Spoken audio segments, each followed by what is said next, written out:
الحمد لله وكفى وسلام على عباده الذين اصطفى أما بعد أعوذ بالله من الشيطان الرجيم بسم الله الرحمن الرحيم يرفع الله الذين آمنوا منكم والذين أوتوا العلم درجات صدق الله العظيم سبحان ربك رب العزة عما يصفون وسلام على المرسلين والحمد لله رب العالمين اللهم صل على سيدنا محمد وعلى آل سيدنا محمد وبارك وسلم اللهم صل على سيدنا محمد وعلى آل سيدنا محمد وبارك وسلم اللهم صل على سيدنا محمد وعلى آل سيدنا محمد وبارك وسلم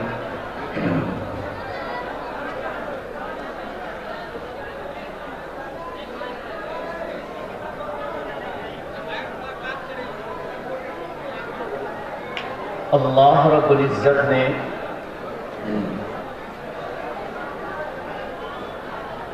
ساری مخلوق میں پوری کائنات اور پوری دنیا میں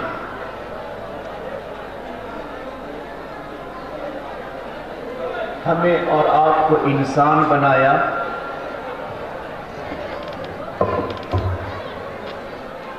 اور انسانیت کا چار جوہر عطا فرمایا۔ جس انسان نے چار خوبی، چار کمال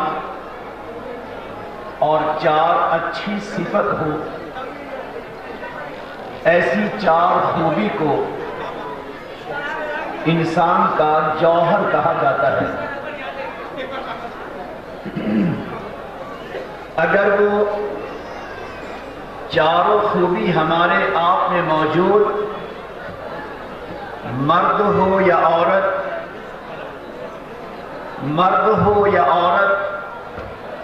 اس میں اگر چار باتیں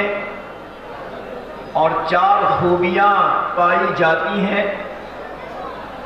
تو کہا جائے گا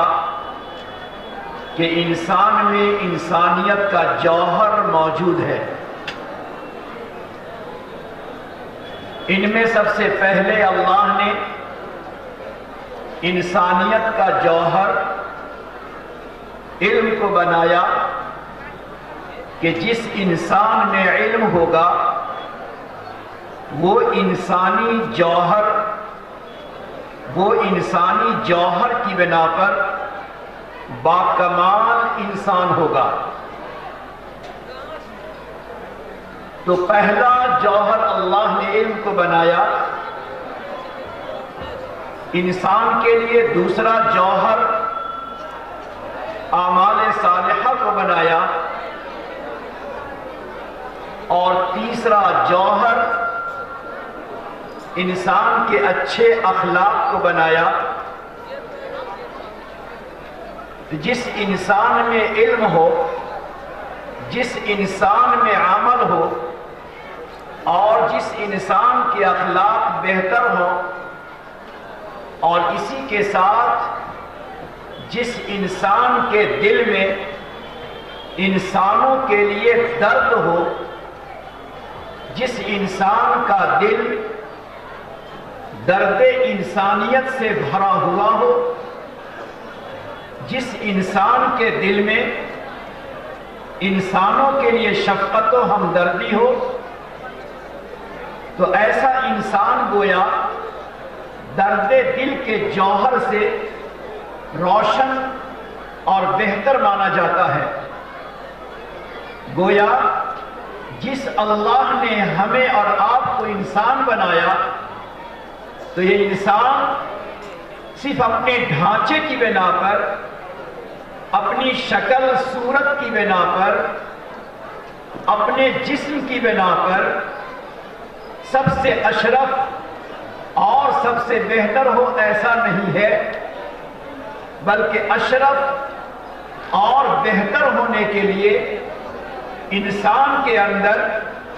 چاہے مرد ہو یا عورت، اس میں 4 چیزوں کا ہونا، 4 باتوں کا ہونا، 4 خوبی کا ہونا اس میں ضروری ہے۔ پہلی خوبی، پہلا کمال، پہلی صفت، پہلا جوہر کہ انسان میں علم صحیح ہونا چاہیے۔ جو علم کے علم صحیح ہے، اور علم صحیح سے مراد وہ علم ہے، علم کامل سے مراد وہ علم ہے جو دنیا میں بھی مفید ہو اور آخرت میں بھی مفید ہو۔ تو علم الہی اللہ نے انسانیت کا جوہر بنایا۔ اعمال صالحہ کے علم آنے کے بعد انسان میں عمل کا جذبہ ہو، اس کی زندگی عمل کے سانچے میں ڈھلی ہوئی ہو، انسان اپنے آپ کو عمل سے جڑا ہوا ہو، تو اعمال صالحہ یہ دوسرا جوہر۔ اور تیسرے نمبر پہ انسان کا کیریکٹر، انسان کی سیرت، انسان کا کردار، انسان کے اچھے اخلاق، یہ انسان کا تیسرا جوہر اور تیسری خوبی ہے۔ اور چوتھی خوبی یہ ہے کہ چاہے مرد ہو یا عورت، اس کا دل صرف خود غرض نہ ہو، مفاد پرست نہ ہو، بلکہ اس کے دل میں سارے انسانوں کے لیے، چاہے اس انسان کا تعلق کسی بھی علاقہ، کسی بھی جگہ، کسی بھی قوم سے ہو، اس انسان کے دل میں ایک درد ہو، محبت ہو، ایک ہمدردی ہو، ایک شفقت ہو، ایک خیرخواہی کا جذبہ ہو۔ یہ 4 چیزیں جب کسی قوم میں ہوتی ہیں تو وہ قوم ہمیشہ ترقی پاتی ہے اور انسانیت کے جوہر سے ہمیشہ روشن ہوتی ہے۔ میرے ساتھیوں، یہ مدارس، یہ مکاتب، یہ دعوت و تبلیغ کے ہمارے کام، ان تمام کا مقصد یہی ہے کہ ہم انسان اگر ہیں تو انسان کے ساتھ ساتھ انسانیت کا جوہر، انسانیت کی خوبی ہمارے اندر بدرجہ آتم پورے طور پر ہونا چاہیے۔ جب تک جس علاقہ، جس خطہ، جس زمانے میں انسانوں کے درمیان یہ چیزیں ہوا کرتی ہیں، وہ علاقہ، وہ خطہ، اس علاقے کے لوگ ہمیشہ ترقی یافتہ ہوتے ہیں، باعزت ہوتے ہیں لوگوں کی نگاہ میں، اور آسمان کے نیچے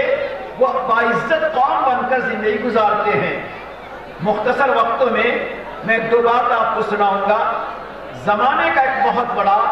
سیاح جس نے آدھی دنیا کا سیر کیا تھا، جس نے آدھی دنیا کا سفر کیا تھا، جسے ابن خلدون کہا جاتا ہے۔ ابن خلدون جس نے آدھی دنیا کا سفر کیا تھا اور ہر علاقہ، ہر ملک، قریہ قریہ، شہر شہر وہ سفر کرتا رہا، اور سفر کرتا ہوا ہر قوم، ہر علاقے کا جائزہ لیتا رہا کہ کون سا علاقہ اور کون سا خطہ کہ اس علاقے کے لوگ ترقی یافتہ ہیں، باعزت ہیں، باکمال ہیں، خوشحال ہیں، اور کون سا علاقہ اور کون سا خطہ کہ جس خطہ اور علاقے کے لوگ کمزور ہیں، پستی میں ہیں، ذلت میں ہیں، غلامانہ ذہن گزارتے ہیں۔ اس نگاہ سے اس نے آدھی دنیا کا سفر کیا تھا۔ سفر سے لوٹنے کے بعد ابن خلدون نے سفر سے لوٹنے کے بعد اس نے اپنا سفر نامہ اور اپنی تاریخ اس نے لکھی۔ ذرا غور سے سنیے گا، اس نے تجزیہ کیا تھا، سروے کیا تھا، اور اپنا سفر نامہ اس نے لکھا تھا کہ جس قوم کے اندر، جس علاقے میں 4 چیزیں ہوتی ہیں، جس علاقے میں 4 چیزیں میں نے پائی ہیں وہ علاقہ ہمیشہ باعزت رہا، لوگوں کی نگاہ میں اس کی عزت رہی، اس علاقے کے لوگ ترقی پاتے رہے، اس علاقے کے لوگوں کا انداز اچھا رہا۔ اور جن علاقوں میں نے 4 باتیں نہیں دیکھی، جس قوم میں نے 4 چیزیں نہیں پائی، جس علاقے کو میں نے 4 چیزوں سے خالی پایا،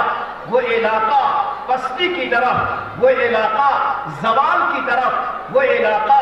ذلت کی طرف، وہ علاقہ غلامی کی طرف بڑھتا ہوا نظر آیا۔ زمانے کا بہت بڑا مورخ ہے، اتہاس کا جاننے والا ہے، بہت بڑا رائٹر ہے، اس نے اپنے ایک لمبے سفر سے لوٹنے کے بعد قوم کے بارے میں، قوم کے عروج، قوم کے زوال، قوم کی ترقی اور قوم کی پستی کے بارے میں اس نے جو کچھ لکھا ہے، وہی آج میں آپ کے اس پروگرام میں آنے کے بعد وہی پیغام میں آپ تمام کو دینا چاہتا ہوں، وہی پیغام میں اپنی ماں بہنوں کو دینا چاہتا ہوں، وہی پیغام اپنے جوانوں کو دینا چاہتا ہوں، وہی پیغام اپنے قوم کے بڑے اور بوڑھے انسانوں کو دینا چاہتا ہوں کہ اگر ہمارا ترقی چاہتے ہیں، عزت چاہتے ہیں، اپنی نسل، اپنے جنریشن، اپنی اولاد کو اگر باعزت دیکھنا چاہتے ہیں تو ہمیں وہی کرنا ہوگا، ہمیں وہی اپنانا ہوگا جو ابن خلدون نے اپنی کتاب میں لکھا ہے۔ سب سے پہلی بات اس نے لکھی ہے، علم العلماء، جس قوم میں، جس علاقے میں علماء ہوں گے، اہل علم ہوں گے، علم کو پھیلانے والے، علم کی اشاعت کرنے والے، علم سے محبت رکھنے والے، اپنی قوم میں علم کو پہنچانے والے ہوں گے، جس قوم کے اندر ایسے علماء، ایسے علم والے، ایسے اصحاب علم کہ جو اصحاب علم اور علم والے اپنے قوم کے اندر علم کو پھیلانے کی فکریں کریں گے، جن کی فکر ہوگی ہماری قوم میں کوئی جاہل نہ ہو، بے پڑھا نہ ہو، ہماری قوم میں کوئی ان پڑھ نہ ہو، تو جس قوم میں اہل علم ہوں گے جن کی فکریں ہمیشہ علم کے مطابق ہوں گی۔ اسی علم کے خاطر ماں بہنوں سے میں کہنا چاہتا ہوں کہ اگر ہماری ماؤں اور ہماری بہنوں کے دلوں میں اپنی اولاد کے لیے، اپنے بال بچوں کے لیے اگر علم کی فکریں آ جائے تو ہماری مائیں اور بہنیں اپنے بچے کو بہترین صاحب علم بنا سکتی ہیں، دین کے اعتبار سے ہو، چاہے دنیا کے اعتبار سے ہو، عالم بنانا ہو، حافظ اور قاری بنانا ہو، مفتی اور قاضی بنانا ہو، یا اگر بالفرض انہیں انجینئر اور ڈاکٹر بنانا ہو تو ہماری مائیں اور بہنیں وہ یہ کام بڑی آسانی کے ساتھ کر سکتی ہیں۔ میں 2 چھوٹی چھوٹی مثالیں دینا چاہتا ہوں، میں 2 چھوٹی مثالوں سے سمجھانا چاہتا ہوں۔ 12 صدی پہلے امام بخاری اور امام مسلم رحمۃ اللہ علیہ کا زمانہ بھی شروع ہو رہا تھا کہ افریقہ کے ملک میں ایک چھوٹا سا بچہ اپنی ماں سے کہتا ہے، ماں ہمارے اس علاقے میں علم کا بہترین انتظام نہیں ہے، ہمارے اس علاقے میں حدیث کے پڑھنے پڑھانے کا سلسلہ نہیں ہے، ہزاروں کلومیٹر، ہزاروں میل دور مدینہ منورہ، وہاں علم حدیث کا پڑھنا پڑھانا ہے، میں وہاں جانا چاہتا ہوں۔ غور کرو میرے بھائیوں، غور سے سنیں میری بہنیں، ایک چھوٹا سا بچہ، اس کے دل میں جذبہ پیدا ہوا کہ مجھے علم سیکھنا ہے، ماں سے کہتا ہے مجھے مدینہ پاک جانا ہے۔ افریقہ کا رہنے والا، ہزاروں میل دور رہنے والا اپنی ماں سے کہتا ہے مجھے علم سیکھنے مدینہ جانا ہے۔ جب اس کے والد شام کو گھر آئے تو ماں نے کہا کہ بیٹے کا جذبہ ہے اور گھر میں کچھ بھی نہیں ہے، اس کی پڑھائی کے لیے، اس کے خرچے کے لیے کچھ پیسہ بھی موجود نہیں ہے۔ تو شوہر نے کہا کیا کرو گی؟ اس ماں کے جذبے کو اس ماں کے شوق کو، اس ماں کی تمنا کو ذرا سنیں، اس ماں کی تمنا کو ذرا سنیں۔ اس کی ماں نے کہا کہ اللہ نے 2 مکان دیا ہے، ایک مکان میں ہم رہتے ہیں اور دوسرے مکان کا کرایہ اور بھاڑا آتا ہے، اسی سے ہمارا گھر چلتا ہے۔ میں کبھی گھر سے باہر نہیں نکلی، جو دوسرا مکان جس کا بھاڑا کرایہ آتا ہے ذرا اسے بیچ دیں اور جو پیسہ اس مکان کا آئے وہ پیسہ اپنے بیٹے کو ہم دے دیں تاکہ بیٹا سواری کرتا ہوا افریقہ سے مدینہ پاک پہنچے اور وہاں سفر کا خرچ بھی ہو اور وہاں رہنے کا خرچ بھی ہو جائے، لہذا دوسرے مکان کو بیچ دو۔ ذرا غور سے سنیے، دوسرے مکان کو بیچ دو ماں کہتی ہے۔ شوہر نے کہا اسی کے کرایہ، اسی کے رینٹ، اسی کے بھاڑے سے ہمارا گھر چلتا ہے، اگر مکان کو بیچ دیا تو گھر کیسے چلے گا؟ ذرا قربان جائیں اس ماں کے جذبے، اس ماں کے شوق و تمنا پر قربان جائیں۔ ماں نے کہا کہ اس مکان کو بیچ دینے کے بعد اگر ہماری آمدنی ختم ہو جاتی ہے تو آج تک میں کسی کے گھر نہیں گئی مگر اپنے بچے کو علم سکھلانے کے لیے، اپنے بچے کو مدینہ پاک بھیجنے کے لیے میں اس مکان کو اگر بیچ دیتی ہوں اور گھر میں کوئی آمد نہیں ہوتی تو میں آج سے اپنے شہر کے مالدار کے گھروں میں جاؤں گی، ان کے ہاں گھر کی صفائی کروں گی، اس کی برتن کو مانجوں گی، اس کے کپڑے دھو دیا کروں گی تاکہ ان کے گھر سے جو ملے گا اسی سے ہمارا گھر چلے گا۔ چاہے مجھے دوسرے کے گھر میں نوکر بن کر، مزدور بن کر، کام والی بن کر کسی دوسرے کے گھر میں مجھے کام کرنا پڑے، یہ مجھے گوارا ہے، مگر میں اپنے بچے کو علم کے راستے میں نہ بھیجوں یہ گوارا نہیں ہے۔ میرے ساتھیوں، میرے دوستوں، میری ماں بہنیں، ذرا سنو، ایک باپ کا جذبہ بلند ہوتا ہے، ایک ماں کا جذبہ بلند ہوتا ہے، ایک ماں کا شوق بلند ہوتا ہے، ایک باپ کا شوق اگر بلند ہوتا ہے، اللہ رب العزت قدردانی فرماتے ہیں۔ وہی بچہ کسی طرح ہوتا ہواتا مدینہ پاک پہنچا، امام مالک رحمت اللہ علیہ کے پاس پہنچا اور امام مالک سے علم حدیث سیکھتا رہا، ایجوکیشن لیتا رہا، علم لیتا رہا۔ پروردگار کو اس بچے کی قربانی، پروردگار کو اس ماں کی قربانی اتنی پسند آئی کہ اللہ نے اس بچے کو اس زمانے کا بڑا محدث اور امام بنا دیا۔ امام بخاری کو پتا چلا،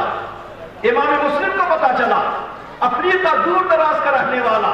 ایک بچہ جو بڑی قربانیوں کے ساتھ، بڑے جذبوں کے ساتھ آیا ہے، زمانے کا بڑا عالم بن گیا، زمانے کا بڑا محدث بن گیا۔ امام بخاری بھی ان کے پاس گئے، امام مسلم بھی ان کے پاس گئے، دونوں نے پڑھ کر ان کے شاگرد بن گئے۔ اندازہ لگائیے، ایک غریب علاقے کا رہنے والا، ایک غریب گھر کا رہنے والا، ایک مزدور گھر کا رہنے والا، جب ماں کے دل میں جذبہ آتا ہے، شوق ہوتا ہے، تمنا ہوتی ہے، دل کا ارمان ہو جاتا ہے، تو اللہ رب العزت اس بچے کو زمانے کا مشہور اور معروف محدث اور امام بنا دیتا ہے۔ میں کہنا چاہتا ہوں، میں اپنی ماؤں سے کہنا چاہتا ہوں، عورتوں سے کہنا چاہتا ہوں، بہنوں سے، آج کا یہ زمانہ ایجوکیشن کا زمانہ ہے، علم کا زمانہ ہے، تعلیم کا زمانہ ہے، تربیت کا زمانہ ہے۔ اگر آج کے دور میں ہم نے اپنے بچوں کی تعلیم کی فکریں نہیں کی ہے، ہم نے اپنے بچوں کی تعلیم کے خاطر قربانی اگر نہیں دی ہے تو ماں بہنیں، ہمارے یہ بچے دنیا میں بھی ذلیل رہیں گے اور آخرت میں بھی ذلیل رہیں گے۔ اس بنیاد پر آج کے دور کا سب سے بڑا تقاضا یہ ہے کہ مائیں، بہنیں، بیٹیاں، بیویاں اپنے آپ کی قربانی پیش کریں، اپنے گھروں میں اپنے بچوں کی تعلیم اور تربیت کی بہترین فکریں کریں۔ ابن خلدون نے لکھا کہ پہلی چیز ہے علم العلماء۔ اب یہ علم کے بارے میں اتنی تفصیل کی جائے اتنا ہی کم ہے۔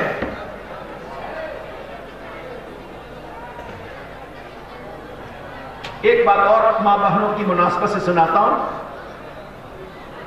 جنید بغدادی رحمۃ اللہ علیہ کا زمانہ ہے، سیدی سقطی رحمۃ اللہ علیہ کا زمانہ ہے۔ یہ دونوں اپنے زمانے کے بہت بڑے انسان ہیں۔ اس زمانے میں ایک عورت جس کے شوہر کا انتقال ہو گیا، بیوہ ہو گئی، اس کے پاس رشتے آئے، اس عورت نے دوسرا رشتہ نہیں کیا،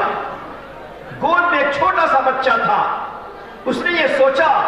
کہ اس چھوٹے سے بچے کو میں بہترین علم دلواؤں گی، میرا بچہ مشہور و معروف اور نامور عالم بنے گا، اس کے علم سے دنیا کو فائدہ پہنچے گا، اس کا علم میرے واسطے صدقہ جاریہ بنے گا، اس کا حفظ میرے واسطے نجات کا ذریعہ بنے گا۔ تو ایک ماں بیوہ ہونے کے بعد، ایک ماں غریب ہونے کے باوجود، ایک ماں فقر و فاقہ کی حالت برداشت کرنے کے باوجود، جبکہ اچھے اچھے رشتے آئے،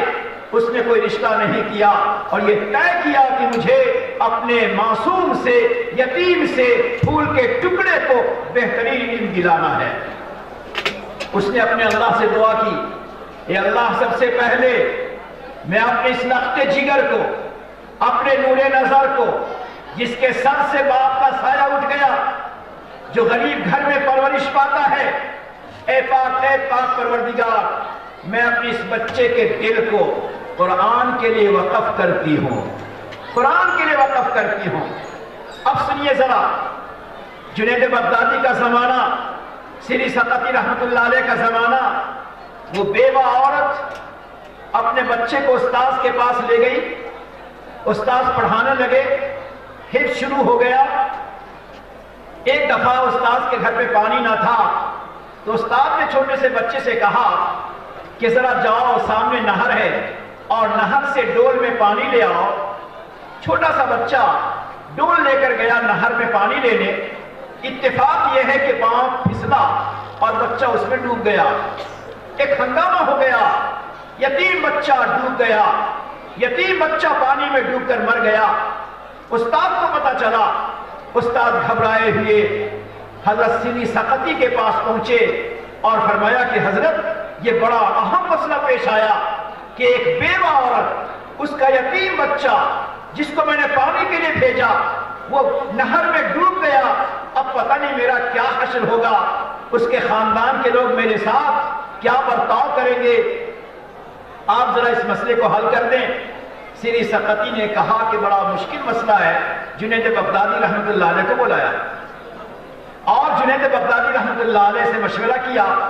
کہ اس ماں کو کس طرح سمجھایا جائے، اس ماں کو کس طرح تسلی دی جائے۔ تو جنید بغدادی نے فرمایا کہ ماں کو بلانا تو پڑے گا۔ تو ماں کو ان دونوں اللہ کے ولی نے بلایا اور اشارے میں کہا۔ ماں سمجھ گئی، حضرت بتاؤ صحیح واقعہ کیا ہے، بات کیا ہے؟ تو جنید بغدادی نے کہا کہ اللہ کا فیصلہ، تقدیر کا معاملہ، تیرے شوہر کی بھی زندگی کم تھی، تیرے بیٹے کی زندگی بھی کم تھی، تیرا بیٹا نہر کے پاس گیا اور ڈوب گیا، اسی میں مر گیا، اس کی لاش بھی نہیں ملتی۔ اس عورت نے کہا کہ ذرا مجھے وہ جگہ دکھائیں جس جگہ پہ میرا بیٹا پھسل کر ڈوب گیا۔ سیدی سقطی نے کہا چلو میں بھی چلتا ہوں۔ جنید بغدادی نے کہا میں بھی چلتا ہوں۔ یہ دونوں اللہ کے بڑے ولی نہر کے پاس پہنچے، وہ عورت پیچھے پیچھے، بتایا گیا اسی جگہ اس کا پاؤں پھسل گیا اور یہی ڈوب گیا ہے، اس کی لاش نہیں ملتی۔ ماں بہنیں، اللہ رب العزت کے جذبات کی بڑی قدر کرتا ہے، لحاظ کرتا ہے۔ جس ماں نے اپنے بچے کے خاطر اپنی جوانی کی قربانی دے دی، جس ماں نے اپنے بچے کے خاطر اچھے اچھے رشتے کی قربانی دے دی، جس ماں نے اپنے بچے کے علم کے خاطر، تربیت کے خاطر فقر و فاقہ کو برداشت کیا اور اللہ سے یہ کہہ دیا پروردگار یہ فقر و فاقہ مجھے برداشت ہے، مگر میں اپنے بچے کے دل کو تیرے قرآن کے لیے وقف کرتی ہوں۔ جب وہ عورت وہاں پہنچی تو اس عورت نے کہا، ان اللہ کے دونوں ولیوں سے کہا، میرا یقین ہے، میرا یہ یقین ہے، یقین کامل ہے کہ میرا بیٹا چاہے پانی کے اندر ہوگا مگر میرا بیٹا مردہ نہیں ہوگا، میرا بیٹا زندہ ہوگا۔ جنید بغدادی کہتے ہیں تو کیا کہہ رہی ہے؟ اس عورت کی بات سنیے۔ اس نے کہا ہم نے ایک مسئلہ سنا ہے، ہم نے ایک مسئلہ سنا ہے۔ مسئلہ یہ ہے کہ جو انسان کسی مال کو، کسی زمین کو، کسی مکان کو اگر وقف کرتا ہے اور وقف کر کے متولی کے حوالے کر دیتا ہے تو متولی ذمہ دار ہوتا ہے کہ وہ مال ضائع نہ ہو جائے، وہ مال ختم نہ ہو جائے، متولی اس کا ذمہ دار ہے۔ میں نے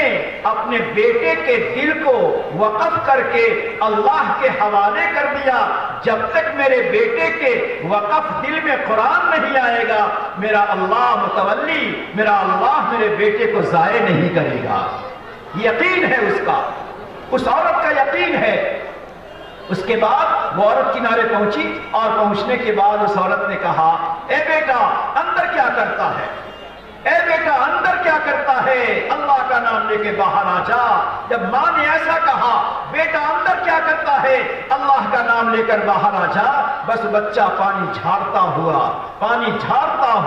الحمدللہ پڑھتا ہوا باہر کی طرف آیا۔ تاریخ میں لکھا ہے سیری سقطی رحمت اللہ علیہ جنید بغدادی کو حیرت کی نظر سے دیکھ رہے تھے۔ جنید بغدادی نے کہا اس عورت کے دل کا تعلق اللہ کے ساتھ، اس عورت کے دل کا تعلق اللہ کے ساتھ اتنا مضبوط ہے، اتنا قوی ہے، اس کا ایمان و یقین اتنا مضبوط ہے کہ اللہ نے اسی ایمان و یقین کی مضبوطی اور دل کے ربط و تعلق کی لاج رکھتے ہوئے اللہ نے اس کے بیٹے کو محفوظ کیا ہے۔ میں کہنا چاہتا ہوں آج کے اس مختصر سے بیان میں کہ میری ماں بہنیں ذرا اس پیغام کو لے کر جاؤ کہ گھر میں چاہے فاقہ کرنا پڑے، گھر میں چاہے قصر کرنا پڑے، گھر میں چاہے کم خرچ کرنا پڑے، شادیوں میں چاہے نہ جانا پڑے، مگر اپنی اولاد کو، اپنے نور نظر کو، اپنے لخت جگر کو پڑھانے کے لیے، اچھی تعلیم دلانے کے لیے، بہترین مدرسے پڑھانے کے لیے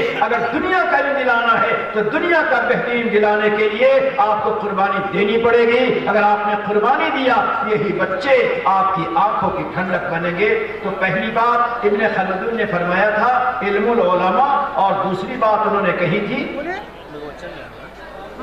جود الاغنیاء۔ جس علاقے کے لوگ، مختصر کروں گا غور سے سنیے گا، فرماتے جس علاقے کے لوگوں کا مزاج ہو، جس علاقے میں لوگوں کا انداز ہو کہ اپنے مال کو جو بھی اس کے پاس ہے، چاہے اناج ہے، چاہے پھل ہے، کچھ بھی ہے، چاہے پیسہ ہے، اپنے مال کو قوم پر خرچ کرنے کا جذبہ ہو، اپنے مال کو قوم پہ خرچ کرنے کا جذبہ ہو، تو جس قوم میں اپنے مال کو خرچ کرنے کا اپنی قوم پہ جذبہ ہوتا ہے وہ قوم ہمیشہ ترقی یافتہ ہوتی ہے، وہ قوم ہمیشہ زندہ ہوتی ہے، وہ قوم ہمیشہ باعزت ہوتی ہے۔ اس قوم کے بچے پوری قوم کے لیے، علاقے کے لیے، شہر کے لیے، وطن کے لیے، ملک کے لیے وہ بہترین انسان کی شکل میں ہوتے ہیں۔ جس قوم کے مالداروں، جس قوم کے خوشحالی والے انسانوں کے اندر خرچ کرنے کا جذبہ ہوتا ہے، یہی خرچ کا جذبہ انسان کو دنیا میں بھی اور آخرت میں بھی نجات دلاتا ہے۔ ماں بہنیں ذرا غور سے سنیں، ہارون رشید کا زمانہ تھا۔ ہارون رشید کے زمانے میں ایک بوڑھی عورت بیوہ ہے، نہ بیٹا ہے نہ کوئی ہے، کوئی سہارا اس کا نہیں ہے، وہ بے سہارا عورت ہے۔ اس کے پاس ایک گائے ہے، جس گائے کا وہ دودھ نکالتی ہے،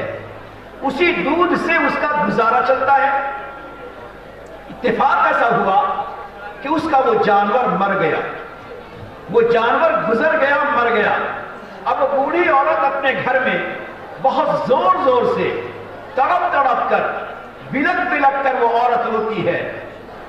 تو محلے کے چند نوجوان گزر رہے تھے، شہر کے نوجوان گزر رہے تھے، ان شہر کے نوجوانوں نے کہا کہ کیا بات ہے، ایک بوڑھی عورت، بیوہ عورت بہت زور زور سے روتی ہے۔ اندر گئے تو اس عورت نے کہا کہ اب میرا سہارا کون ہوگا، میرا گزارا کیسے چلے گا، میں صبح کیا کھاؤں گی، شام کیا کھاؤں گی، اسی کے دودھ سے میرا گزارا چلتا تھا۔ جوانوں نے کہا کہ میرے پاس بھی کچھ نہیں ہے، میرے پاس بھی کچھ نہیں ہے کہ میں ان عورت کا کی میں مدد کروں، اب میں کیا کروں۔ دیکھو انسانوں، جب علم ہوگا اور نیت اچھی ہوگی، جذبہ اچھا ہوگا، جوانوں کے جذبات اچھے ہوں گے، کیریکٹر اچھا ہوگا، سیرت اچھی ہوگی، کردار اچھا ہوگا، سوچ اچھی ہوگی، اس کے فکر بلند ہوں گے، تو انسان کے دل میں اچھے خیالات آتے ہیں، اچھے جذبات آتے ہیں۔ ان جوانوں نے کہا کہ ہمارے پاس چاہے کچھ نہیں ہے مگر ہم کسی نہ کسی طرح ان کو کچھ نہ کچھ راہ خیر بتا سکتے ہیں۔ چنانچہ جوان لڑکوں نے کہا کہ ایک رائے دیتے ہیں ہم، 2-4-5 منٹ میں ایک رائے دیتا ہوں کہ چند دنوں کے بعد، 2-4 دنوں کے بعد ہارون رشید اسی راستے سے گزرنے والا ہے۔ آپ بیوہ ہو، بے کس ہو، وہ بادشاہ ہے، راجہ ہے، آپ اس کے سامنے کھڑی ہو جانا، اشارہ کرنا، وہ آپ کو کچھ نہ کچھ دے گا۔ چنانچہ 2 دن کے بعد ہارون رشید اسی راستے سے گزر رہا تھا، عورت نے اشارہ کیا، وہ نیچے اترا اور اس نے سارا ماجرا سنایا۔ ہارون رشید نے آرڈر دیا کہ میرا جو اپنا پرسنل مال ہے، میرا جو ذاتی مال ہے، خزانے کا نہیں، حکومت کا نہیں، میرا جو ذاتی مال ہے، پرسنل مال ہے، اس پرسنل اور ذاتی مال سے 10 گائے خریدی جائے جو دودھ دیتی ہو، اور دودھ دینے والی 10 گائیں اس بے کس، بے سہارا، ودوا، بیوہ عورت کو دی جائے۔ اب وہ عورت کہنے لگی میرے پاس ایک کافی ہے، ایک دے دو۔ کہ نہیں، اب تم خوشحالی کے ساتھ رہنا اور دوسروں کی مدد کرنا۔ بہت مختصر کر رہا ہوں۔ کچھ دنوں کے بعد، چند مہینوں کے بعد ہارون رشید کا انتقال ہو گیا، ہارون رشید گزر گیا، تو چند وہی جوان بوڑھی عورت کے پاس آئے، اور آنے کے بعد اس نے بوڑھی ماں سے کہا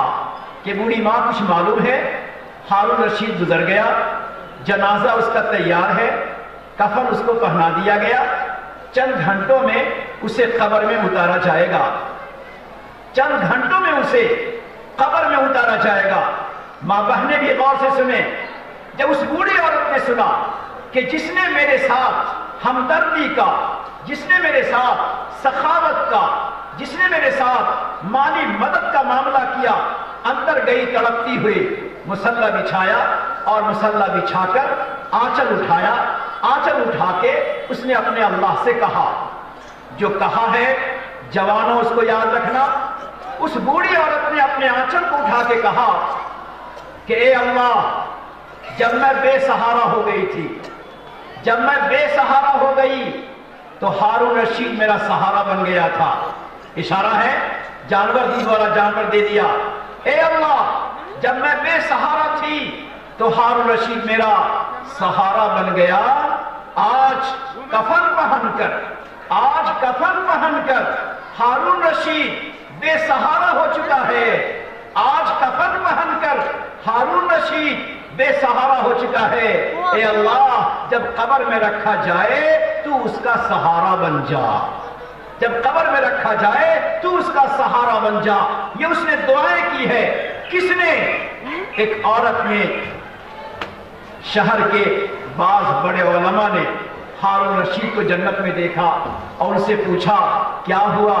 کہنے لگے ہارون رشید میری نیکیاں اپنی جگہ پہ تھی، مگر میرے اللہ نے مجھ سے کہا ہارون رشید ایک بوڑھی عورت نے جو تیرے واسطے دعا کی ہے کہ جب میں بے سہارا تھی تو یہ میرا سہارا بنا تھا، کفن پہن کر بے سہارا ہے، قبر میں پہنچے تو سہارا بن جا۔ اس بوڑھی عورت کی دعا پر میں نے تیری مغفرت کر دی ہے۔ میرے ساتھیوں، وقت کم ہے، 4 چیزیں مجھے بتانی تھی، 2 ہی بات میں نے بتائی۔ ایک تو اس قوم، اس علاقے، اس خطے کے علماء میں علم کے پھیلانے کی فکریں ہوں، اس علاقے کے لوگوں میں اپنا مال قوم پر، انسانوں پہ خرچ کرنے کا جذبہ ہو، اور اسی طرح عدل و انصاف کا پیمانہ ہر طرف چل رہا ہو۔ اور چوتھی چیز ہے دعاء الفقراء، اس قوم کے جو بوڑھے ہیں، اس قوم کی جو بوڑھی عورتیں ہیں، جو بوڑھے ہیں، درویش دل ہیں، اس میں اپنی قوم کے لیے ہمیشہ درد دل سے دعا کا جذبہ ہو کہ وہ اپنی دعاؤں میں ہمیشہ اپنی قوم کو یاد کرتے ہوں۔ آج ضرورت اس بات کی ہے کہ ہم میں جو بھی درویش دل ہے، بوڑھا ہے، کمزور ہے، بوڑھا ہو چکا، بوڑھی ہو چکی ہے، آج اپنی قوم کی ہر طرح کی ترقی کے لیے ہمیں دعا کرنا چاہیے۔ اللہ تعالیٰ ان باتوں پر ہمیں آپ کو عمل کرنے کی توفیق عطا فرمائے۔ وآخر دعوانا ان الحمدللہ رب العالمین۔ جزاک اللہ خیر۔ بہت ہی